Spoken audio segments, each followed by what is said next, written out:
কিছু কাজের জন্য দরকারি কাজও ও ডক্টরের কাছে দেখানো নিয়ে গেছিলাম বর্ধমান। তারপর শুনতে পেলাম ওখানে চলছে খাদ্য মেলা। এর আগে কোনোদিন খাদ্য মেলায় যাওয়ার সুযোগ আমার হয়নি। খাদ্য মেলা, আমিও যাবো খাদ্য মেলা। হ্যাঁ, তো তাই নিয়ে গিয়েছিলাম, একটু আমিও ঘুরতে যাবো গেছিলাম। খাদ্য মনটা মেলা। ভারাক্রান্তই ছিল, কি কারণ সেটা আপনাদের পরে বুঝিয়ে বলবো। তো খাদ্য মেলাটা খুব বড়ই ছিল, ময়দানে হচ্ছিল, কিন্তু এতটা পুরোটা ঘুরে দেখার মতো শরীরের অবস্থা এবং মনের ইচ্ছা কোনোটাই ছিল না। বাচ্চাগুলোর মুখ চেয়েই গিয়েছিলাম খাদ্য মেলায়। এদিকে খুব সুন্দর ফাংশন হচ্ছে, ছোট বড় মাঝারি সমস্ত মেয়েরাই, ছেলেরা ভালো ভালো ফাংশন করছে, খুব সুন্দর লাগছে দেখতে। এদিকে আমার ছেলেরা খাচ্ছে মকটেল। মকটেল খাচ্ছে আমার খুব ভালো পুদিনা পাতা দিয়ে একটা রিফ্রেশ ড্রিঙ্ক বানিয়েছিল। তো সেটাই আমার হাজব্যান্ড একটু যুবরাজকে খাইয়ে দিচ্ছে। আমিও একটু খেয়েছিলাম, মহারাজ পুরোটা খেতে পারেনি, তারপরে খেয়েছিলাম একটুখানি। তারপরে পাশে ছিল লিচি চোখার দোকান। সব কিছু আমরা কিনিনি, আমি এরপরে আমরা খেয়েছিলাম মোমো। এই দেখুন যুবরাজ নাচ করছে, গান শুনে গানটা দিতে পারলাম না কারণ কপিরাইট চলে আসবে। তো যুবরাজ খুব আনন্দ পাচ্ছিল, বাচ্চা তো, ওদের মনে তো কোনো কিছু ভারাক্রান্ত বা মন খারাপের ব্যাপার থাকে না, সেই জন্যে মহারাজ আমাকে দেওয়ার পর আমি সব পছন্দ করি না, তাও একটু খেয়ে দেখলাম, বেশ ভালোই ছিল ড্রিঙ্কটা। রিফ্রেশটা মানে পুদিনা পাতাগুলো ফ্রেশ ছিল একদম। তো আমিও খেয়ে দেখলাম, যুবরাজের সঙ্গে একটু তাল মেলালাম। যুবরাজ নাচছিল, সেটা একটু ভিডিও করে রাখলাম। ও খুব মজা লেগেছে এবং বারবার বলছিল, মা আমাকে যেন এখানেই বারবার নিয়ে আসা হয়। এই দেখুন যুবরাজ নাচ করছে।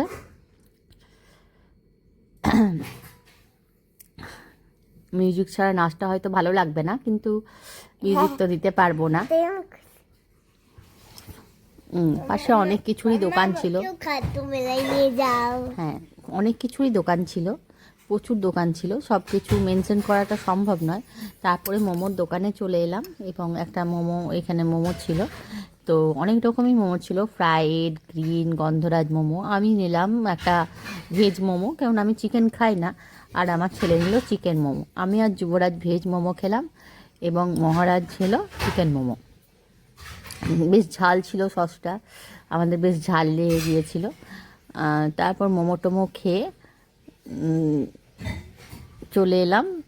মোমো টোমো খেতে একটু টাইম লাগলো, তারপর তো একটু গানগুলোও শুনছিলাম, ভীষণ ভালো গানগুলো হচ্ছিলো। তো এখানেও যুবরাজ নিজে নাচ করতে লেগে গেছিলো। এরপর দেখুন মেলাটা আপনাদেরকে একটু দেখাচ্ছি, কত বড় মেলাটা হয়েছে। এটা একটা সাইডের। কেউ খাদ্য মেলায় নিয়ে যা। হ্যাঁ, নিয়ে যাও। হ্যাঁ, তো একটা সাইডের, বাইরের নিয়ে থেকেও যাও দোকান, না। আচ্ছা, বাইরের থেকেও দোকান এসেছিল এবং বর্ধমানেরও কিছু ফেমাস দোকান এখানে দোকান দিয়েছিল। তো এটা ছিল সেদিন সন্ধ্যের গল্প। তো আমরা মোমো খেলাম, হাজব্যান্ড একটু ভিডিওটা করে দিল, শুয়ে পড়ো। তারপরে চলে এলো আইসক্রিমের দোকানে।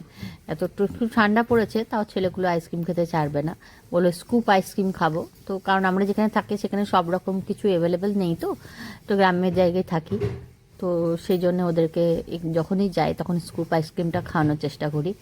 খুব ঠান্ডা হলে হয়তো খাওয়াতাম না, অল্প অল্প ঠান্ডা পড়েছিল। সেই স্কুপ আইসক্রিম ম্যাঙ্গো ফ্লেভার নিল আমার যুবরা, তার মধ্যে স্প্রিঙ্কেল দিয়েছে, চকলেট সস দিয়েছে। ও তো খেয়েছে, ওর চেয়ে বেশি ওর জামা আর মুখ খেয়েছে, মুখের চারিপাশ। তার মহারাজ নিল চকলেট ফ্লেভার।